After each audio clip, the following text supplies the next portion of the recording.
haddii aad ogaan lahayd jacaylka aan ku qabo run ahaantii waad ilmeyn lahayd, isla markaana waxaad iga codsan lahayd inaan laabta ku geliyo si aad u dareento waxa quruxda badan ee qalbigayga kugu hayo. Waxaa igu adag joojinta daqiiqadihii aan wada qaadanay, waxaase taa iga sii adag inaan adiga ku waayo.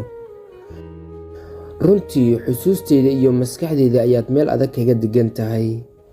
Dadka qaar waxay raadiyaan noloshooda oo dhan si ay u helaan waxa aan adiga ka helay. Dhoola caddeyntaada waxay ii tahay wehel oo keliya ima tihid, sidoo kale waxaad tahay dareenkayga. Ma tihid dhiigayga, balse waan kuu damqadaa. Ma tihid wadnahayga, laakiin waxaan diyaar u ahay inaan xanuun walba kula dareemo. Waxaan jeclahay dhoola caddeyntaada, hadalkaaga, jirkaaga, qosolkaaga, indhahaaga, laakiin guud ahaan adiga ayaan ku jeclahay. Waxaan rabaa in aan ku noolaado, kuna hurdo, kuna soo kaco dhinacaaga si joogto ah.